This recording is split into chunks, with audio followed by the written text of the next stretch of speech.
Selamat pagi teman-teman, kita berjumpa lagi ya dalam episode kedua, masih tentang e-learning, corporate e-learning, tentang how to grow your employee motivation, atau how to grow your motivation level. Ya. Di dalam sesi ini kita akan bicara mengenai 3 elemen untuk meraih intrinsic motivation. Ya, jadi di layar Anda bisa lihat judul sesi kali ini adalah 3 cara kunci, 3 elemen kunci untuk meraih intrinsic motivation yang cetar membahana, yang top Marco top, jos Marco jos, oke? Ya. Nah, mari kita bahas satu persatu ya elemennya. Yang pertama adalah otonomi. Ya, bisa Anda lihat di slide di belakang saya. Otonomi. Ya. Ini elemen yang sangat penting ya. Otonomi itu semacam kebebasan, kewenangan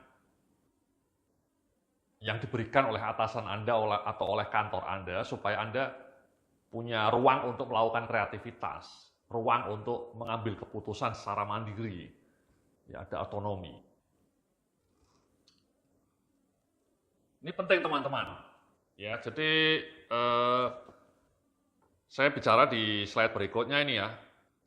Intrinsic motivation akan tumbuh jika seseorang diberi otonomi atau kebebasan untuk melakukan cara terbaik dalam menyelesaikan tugasnya. Ya.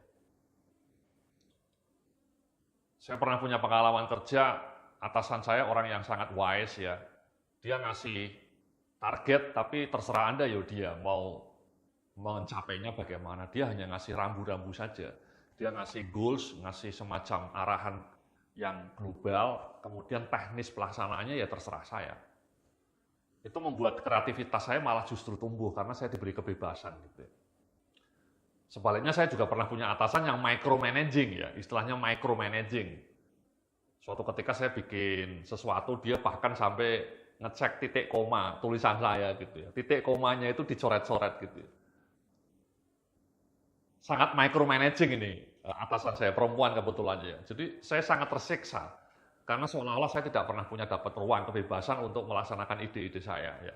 Dia ngasih arahannya terlalu detail, terlalu teknis dan ngasih berbagai larangan gitu ya. Micromanaging istilahnya.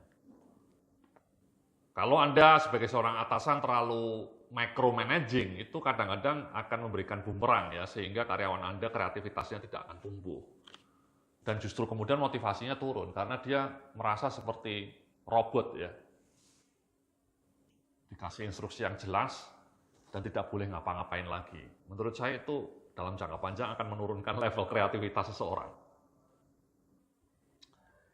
Itulah kenapa ada sebuah penelitian yang menarik bahwa kalau para karyawan itu kerjanya monoton, rutin, kayak robot, itu betul-betul memang otak para karyawan ini menjadi makin tulalit teman-teman. Kreativitasnya makin jatuh. Jadi kayak kuliah, sekolah, di bangku, berbaris, monoton, gurunya ngasih arahan yang monoton. Itu lama-lama kreativitas murid malah justru akan jatuh. Makanya proses pembelajaran itu harus ada banyak exercise. Makanya di training saya juga ada banyak exercise-nya. Sama kalau Anda kerja di kantor, di sebuah pabrik misalnya, ngerjakan sesuatu berulang gitu ya. Lama-lama kreativitas Anda akan drop, Mas. Ya, dan kinerja Anda sebagai seorang manusia yang paripurna itu akan menjadi jatuh. Ya. Jadi di slide berikutnya ini saya cerita bahwa memberikan level otonomi yang memadai akan meningkatkan level motivasi dan juga sekaligus kreativitas seseorang dalam menyelesaikan tugasnya.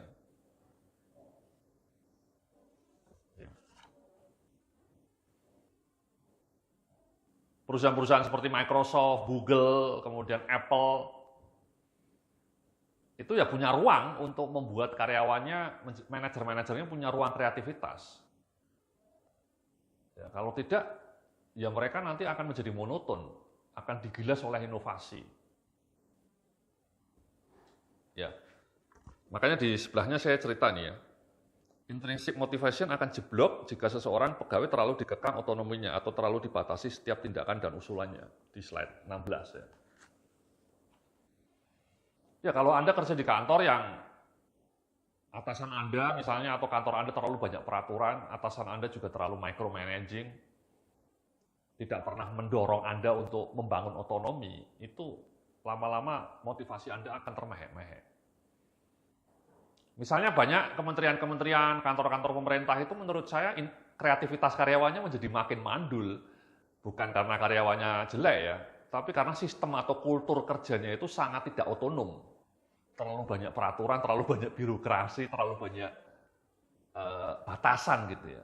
Sehingga pegawai yang kerja di sebuah kementerian itu terlalu takut untuk menerabas birokrasi, akhirnya menjadi tidak kreatif. Dan ya hasilnya tidak kreatif ya, kita banyak melihat hasil pekerjaannya tidak kreatif ya. Bikin spanduk saja, kalau Anda lihat spanduk-spanduk para pejabat Pemda atau menteri, itu banyak spanduk-spanduknya sangat jadul, sangat kering dengan kreativitas. Yang menonjol gambar pejabatnya, font posternya itu juga kaku gitu ya, warnanya juga jelek gitu ya. Itu simbol kreativitas yang buruk. Atau ketika bikin aplikasi banyak errornya. Ya, itu buah dari otonomi yang dikekang. Jadi kalau Anda sebagai seorang atasan atau Anda kerja di kantor sebagai seorang pengelola, saran saya Anda harus ngasih semacam otonomi ya. Meskipun tidak sampai kebablasan ya, ada rambu-rambunya. Tapi Anda berikan ruang yang cukup luas bagi karyawan Anda untuk melakukan kreativitasnya. Bahkan ide-ide yang radikal, ide-ide yang menarik itu diberdayakan. Kalau tidak akan bahaya ya. Saya mau punya cerita menarik ini. Anda tahu PlayStation ya? PlayStation itu sebuah produk legendaris yang menyelamatkan Sony dari kematian ya. Kalau saja tidak ada PlayStation, Sony itu mungkin bisa limbung karena revenue dari bisnis lainnya drop. HP-nya Sony gagal, kemudian televisinya juga makin tidak bisa bersaing dengan Samsung. Kemudian audionya ya sudah mati ya. Dulu Sony itu punya perangkat audio, DVD player, Blu-ray player. Itu sekarang orang tidak lagi nonton Blu-ray kan. Jadi Sony menjadi terselamatkan gara-gara PlayStation. Yang sampai hari ini tetap menjadi produk yang luar biasa. Nah tragisnya, ketika pertama kali ide PlayStation itu diusulkan, yang mengusulkan PlayStation ini manajer muda yang masih junior di Sony, namanya Ken Kutaragi. Ketika Ken Kutaragi pertama kali mengusulkan ide PlayStation itu ditertawakan oleh senior manajer di Sony. GM, General Manager di Sony itu ketika rapat mentertawakan idenya Ken Kutaragi itu. Dianggap idenya Ken Kutaragi itu aneh. Ngapain kita bikin game untuk anak-anak? Ngapain gitu ya. Ditolak mentah-mentah idenya Ken Kutaragi. Waktu rapat dimaki, malah dibully Ken Kutaraginya oleh senior Sony. Ya. Untung Ken Kutaraginya tidak menyerah ya. Dia langsung datang menemui CEO-nya, bahkan komisarisnya ditemui, presiden komisaris Sony-nya. Dia sampai mau menangis meyakinkan bahwa ide PlayStation ini akan sangat bagus kalau dieksekusi. Akhirnya CEO-nya intervensi ya. Presiden komisarisnya intervensi. Memaksa para senior manager untuk menerima usulan Ken Kutaragi yang ditertawakan tadi. And the rest is history ya. Selebihnya adalah sejarah. Hari ini penjualan PlayStation yang menyumbang revenue yang sangat tinggi bagi Sony.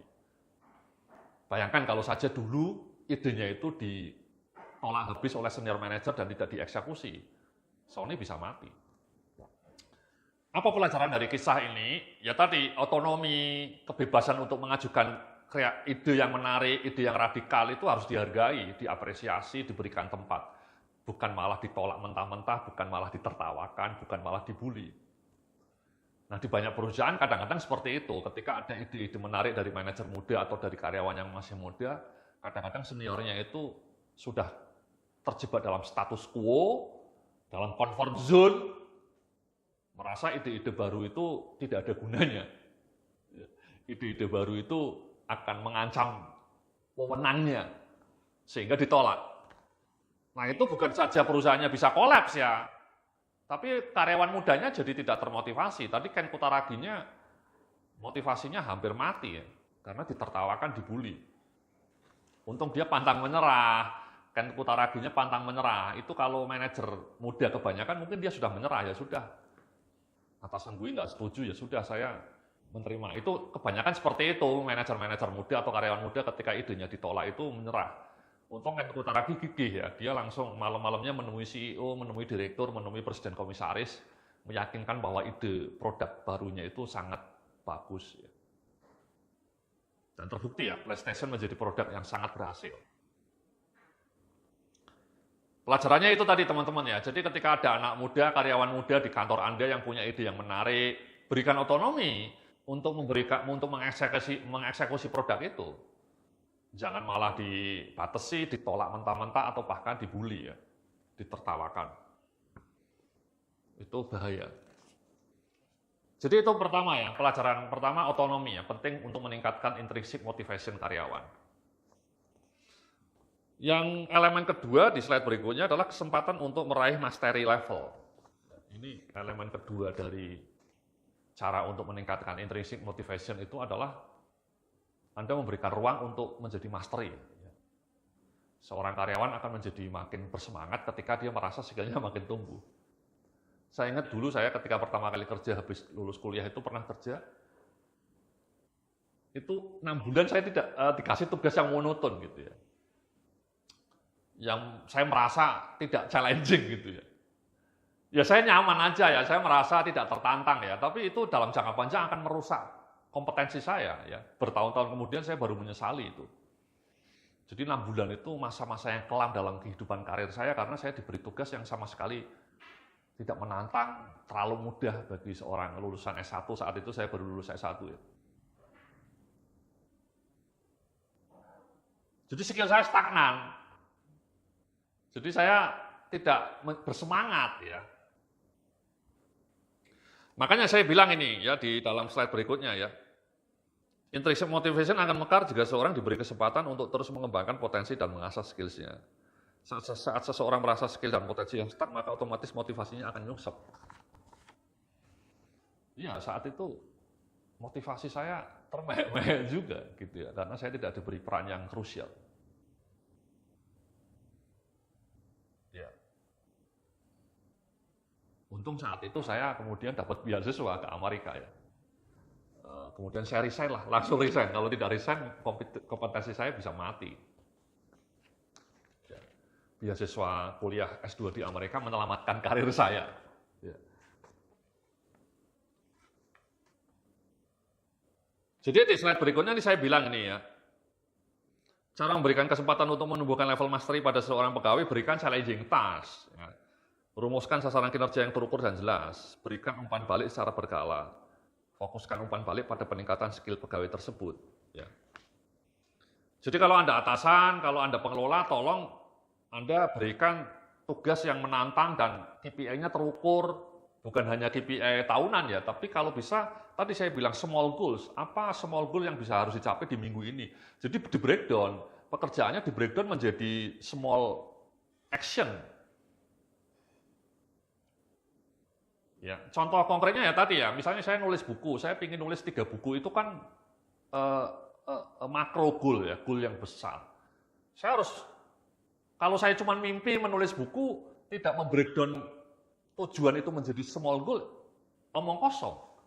Saya merasa mendapatkan kemajuan signifikan setelah saya membreakdown cita-cita menulis buku itu menjadi small goal. Small goal-nya apa? Sangat simple, bahwa saya tiap hari harus menulis minimal 1 halaman. Small goal, start small. Saya nulislah 1 halaman tiap hari, ternyata bisa. Minggu berikutnya 2 halaman, 3 halaman, dan seterusnya. Sama, kalau Anda punya action plan, punya program kerja di kantor Anda, ya di breakdown menjadi small action.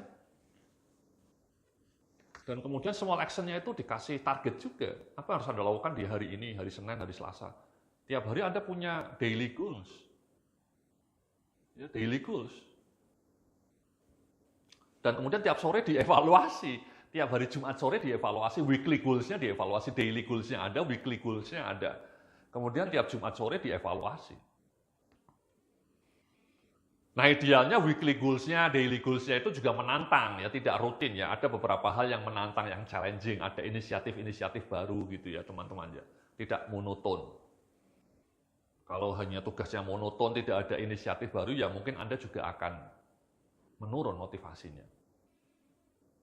Jadi selain pekerjaan rutin yang sudah sangat rutin Anda lakukan, punya daily goals, weekly goals, Anda sebaiknya juga punya inisiatif-inisiatif baru, improvement. Inisiatif-inisiatif baru itu yang membuat Anda bisa bersemangat, karena Anda punya kesempatan untuk mendapatkan skill baru, mendapatkan proyek baru, mendapatkan inisiatif baru. Dan kemudian Anda pantau. Itu menurut saya akan sangat mendorong motivasi Anda ya. Dan kemudian ada umpan baliknya dari atasan Anda.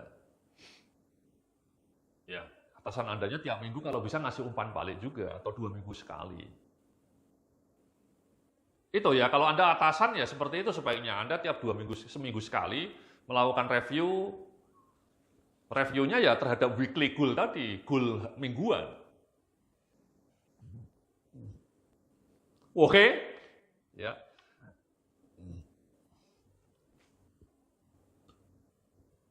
Di slide berikutnya saya bilang nih ya, studi dalam buku itu menyebutkan level motivasi seseorang akan meningkat jika diberi tugas yang challenging. Memerlukan level skill yang makin kompleks namun tetap bisa diselesaikan atau bukan sesuatu yang mustahil dikerjakan. Ya. Jadi pas. Contoh konkretnya saya sekarang ya, saya sebagai seorang penjual online, saya punya produk online seperti ini, kursus online, punya materi pelatihan yang saya jual secara online. Itu saya merasa termotivasi tiap minggu karena saya merasa skill saya makin nambah, yakni dalam hal marketing ya, online marketing ya. Saya masang iklan di Facebook, belajar mengenai iklan Facebook, belajar mengenai iklan di Instagram, itu menurut saya dunia yang baru yang harus saya kuasai dan saya tertarik untuk menguasainya. Dan kemudian ketika saya mencoba, saya gagal misalnya ada kegagalan, iklan saya tidak efektif, iklan saya boncos istilahnya.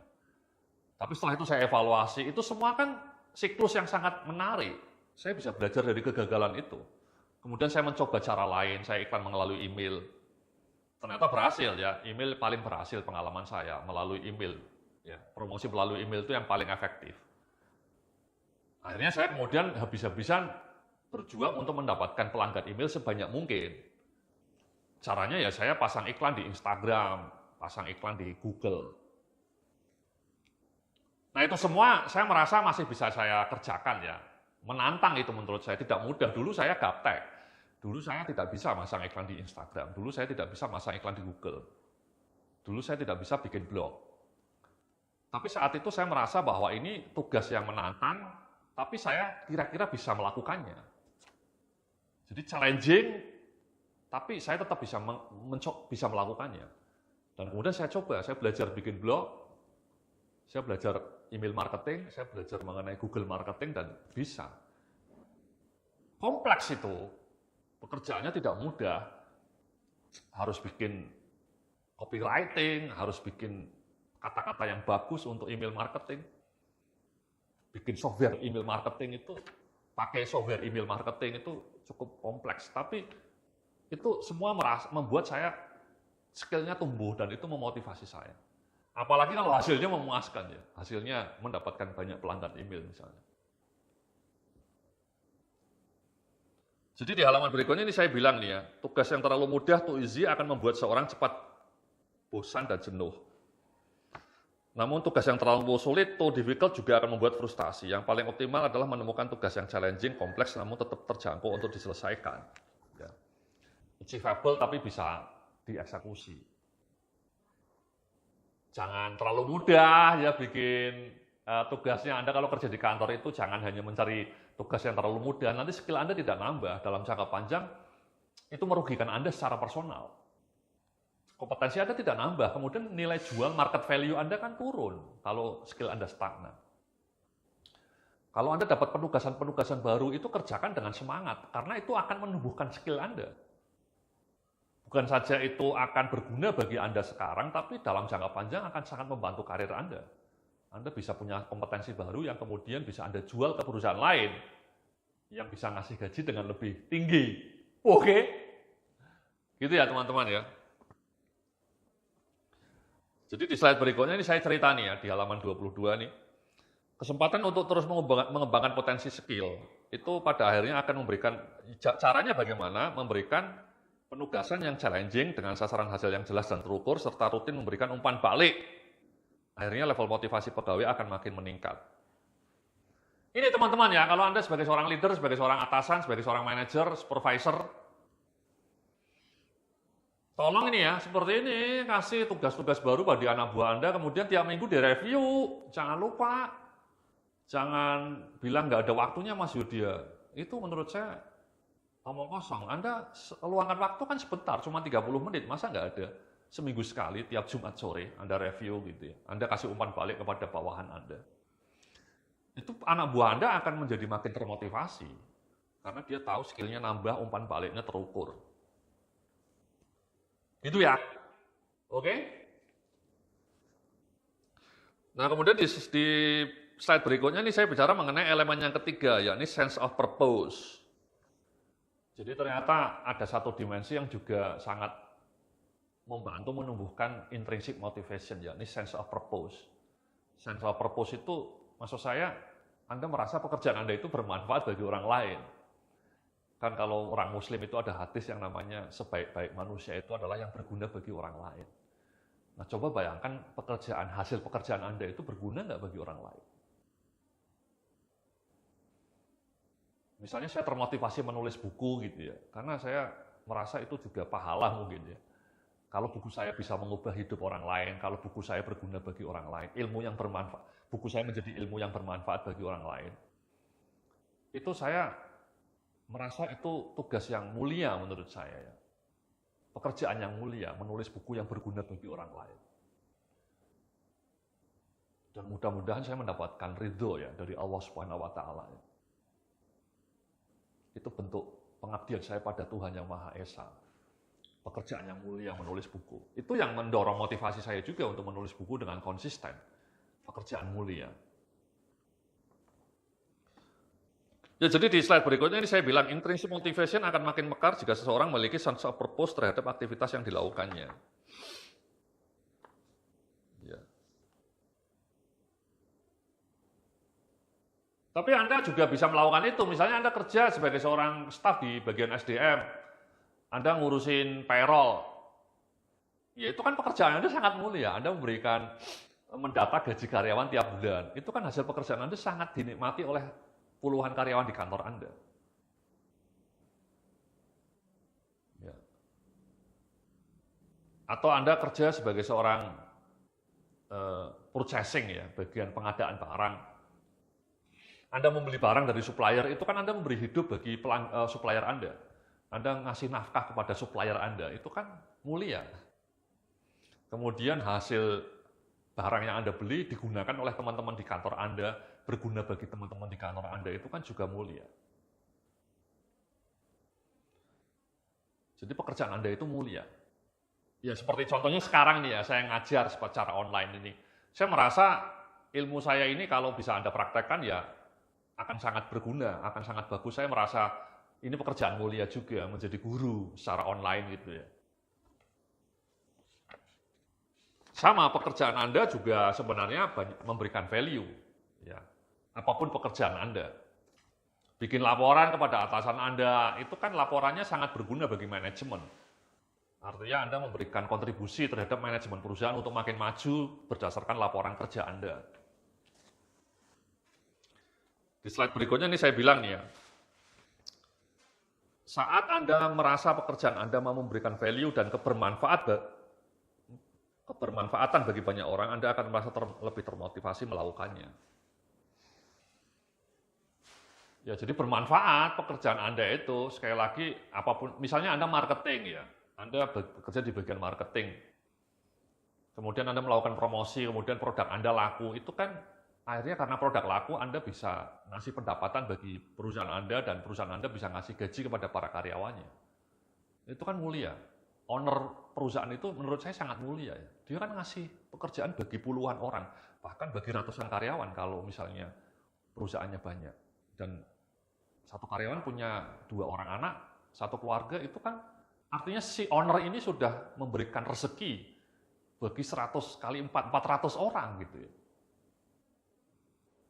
Jadi kalau Anda membantu perusahaan Anda makin maju itu Anda harus yakin bahwa sumbangan Anda itu berguna bagi orang lain.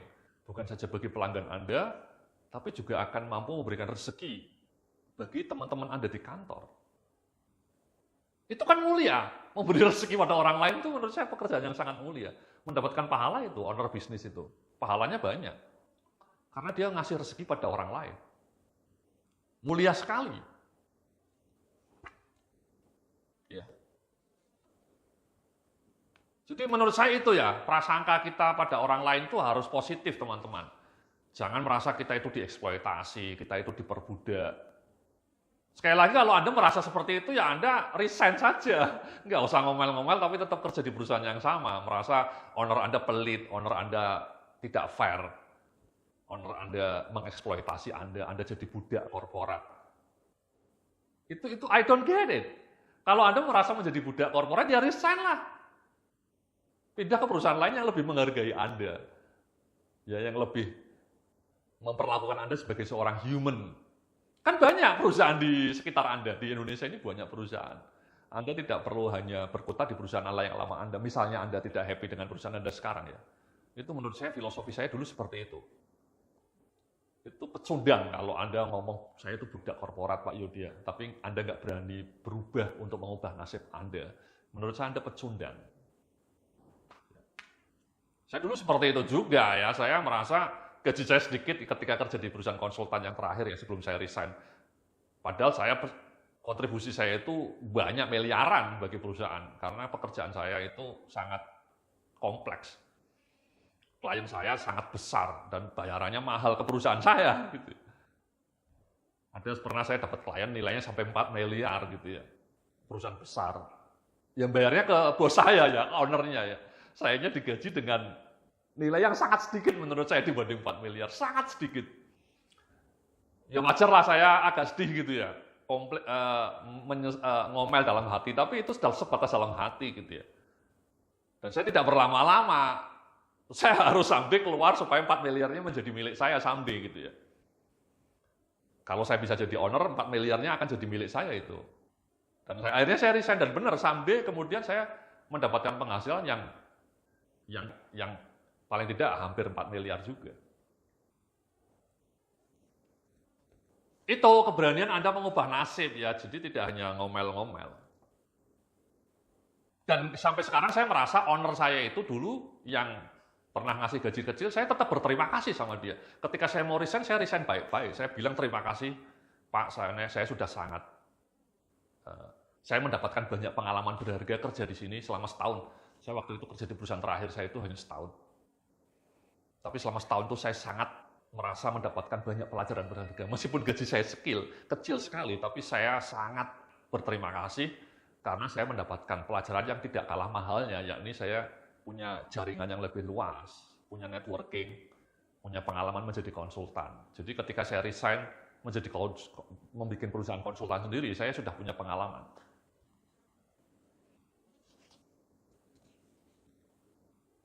Ya, jadi itu Pak ya, di slide berikutnya nih saya cerita nih. Nah, makanya pertanyaan untuk menguji sense of purpose pekerjaan kita, yakni apakah hasil pekerjaan kita mampu memberikan dampak positif dan bermanfaat bagi pelanggan Anda? Atau apakah proses dan hasil pekerjaan kita mampu memberikan sumbangan bagi kehidupan pelanggan yang lebih baik, ya misalnya, bagi kehidupan yang lebih baik lah. Sekali lagi ini contohnya saya sekarang nih ya, jualan kursus online, pelatihan online, saya yakin materi produk saya ini mungkin bisa berguna bagi orang lain, ya. Mencerdaskan orang lain, memberikan pencerahan bagi orang lain. Mudah-mudahan seperti itu teman-teman. Ya. Sama, Anda pikirkan itu, apakah produk di kantor Anda itu berguna bagi orang lain. Kalau Anda jualan AC, ya itu sangat berguna bagi orang lain. Anda jualan HP, itu sangat berguna bagi orang lain, HP yang Anda jual itu. Kalau Anda jualan ban mobil misalnya, itu ya juga sangat berguna bagi orang lain. Ya. Sama, hasil pekerjaan Anda juga dinikmati oleh teman-teman di kantor Anda. Tadi saya cerita kalau Anda ngurusin payroll, ya Anda ganjarannya banyak pahalanya ya. Ngasih gaji tiap bulan ke karyawan Anda. Atau Anda bikin laporan kerja Anda itu sangat membantu atasan Anda untuk mengambil keputusan. Itu kan berguna hasil pekerjaan Anda. Anda input data, entry data itu sangat krusial. Karena Anda entry data itu membuat perusahaan punya informasi yang lengkap. Jadi jangan pernah merasa pekerjaan Anda itu remeh-temeh. Anda selalu punya value. Tanamkan dalam diri Anda bahwa pekerjaan Anda itu punya value. Apapun value itu. Jadi di slide berikutnya ini saya bilang, ada assignment pertama nih, rumuskan purpose dari aktivitas kerja atau hasil kerja Anda selama ini. Ya. Jadi saya minta Anda sekarang ini habis menonton video ini, Anda bisa buka laptop Anda tuliskan itu, purpose atau value dari pekerjaan Anda itu apa. Sekali lagi tadi contohnya ya, kalau saya nulis buku ya value-nya kan itu memberikan ilmu yang bermanfaat bagi orang lain ya. Saya jualan materi pelatihan ya, tentu materi pelatihan itu sangat berguna bagi pembelajaran orang lain. Nah, Anda lakukan hal yang sama itu. Pekerjaan Anda apa? Bikin laporan, bikin project. Renungkan apa manfaat project Anda, apa manfaat dari laporan kerja Anda bagi orang lain. Kontribusi Anda bagi perusahaan apa, kontribusi Anda bagi pelanggan apa. Itu Anda tanamkan itu, sense of purpose itu. Bisa membuat Anda menjadi termotivasi. Di slide terakhir, di slide berikutnya ini ya, di sesi berikutnya ini, slide terakhir dari sesi kali ini. Jadi itu rangkumannya ya, 3 elemen untuk menumbuhkan intrinsic motivation ya. Jadi otonominya diberikan, jangan dikekang, ada kebebasan untuk menumbuhkan kreativitas, ada elemen mastery, Anda punya ruang untuk menumbuhkan skill Anda, untuk menumbuhkan kompetensi Anda, dan yang terakhir ada elemen of purpose, Anda merasa pekerjaan Anda itu berguna bagi orang lain, bermanfaat bagi orang lain. Kalau Anda punya 3 dimensi ini, 3 elemen ini dalam pekerjaan Anda, dijamin Anda akan menjadi lebih tumbuh.